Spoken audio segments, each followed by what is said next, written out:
eu sou a Mimi. Toda vez que eu apareço, uma história nova eu trago pra gente ouvir. E a história de hoje é especial das férias, já que todo mundo tá em casa descansando, inclusive a Mariazinha, por isso que ela não tá aqui comigo hoje. Então a história de hoje é A Festa na Floresta. Vamos ouvir? Então, era uma vez uma festa que iria acontecer lá na floresta. Todos os convidados seriam muito importantes, mas a convidada especial seria a Dona Bruxa. Ué, a Dona Bruxa. Ela só fazia maldades e vivia afastada de todo mundo.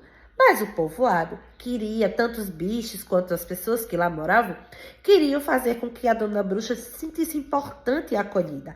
Então, resolveram fazer essa festa surpresa. Resolveram primeiro idealizando o convite. Como será que chamaria? Mas poderia ser um convite, qualquer convite. Teria que ser um convite muito especial.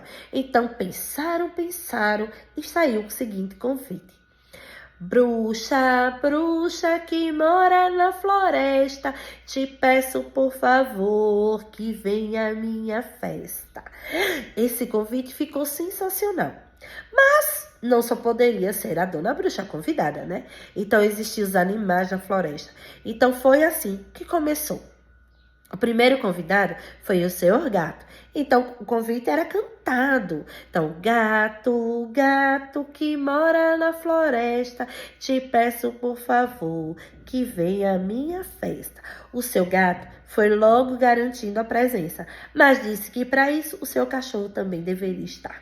O cachorro, gato, cachorro, bruxa junto. Será que vai dar certo? Mas tudo bem, vamos lá.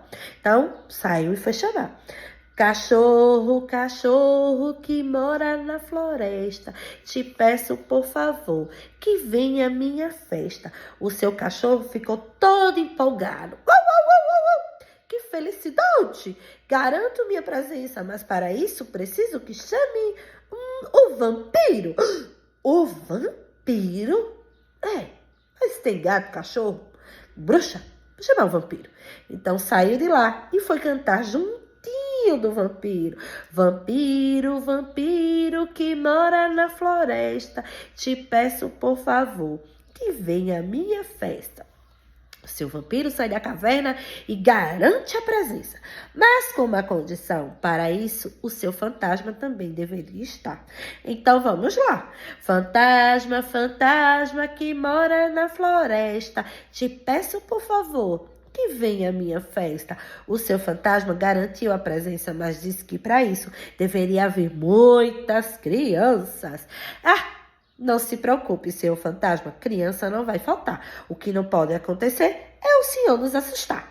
O fantasma deu sua palavra de honra e disse que não. Era só diversão. Então, saiu dali, preparou um grande banquete e assim chegou a hora da grande festa. A Dona Bruxa foi aplaudida, recebida por muito amor e muito carinho. Todos os animais partilharam, inclusive o seu fantasma, que não assustou ninguém, só fez diversão. Então, assim, a festa aconteceu e todos demonstraram o maior carinho e amor pela bruxa, dizendo a ela que ela não precisava ficar sozinha e recolhida lá na floresta, que a partir de agora ela faria parte de toda a comunidade daquela floresta. Então, assim me contaram, assim eu vos contei. E a gente se encontra no próximo Era Uma Vez. Tchau, tchau!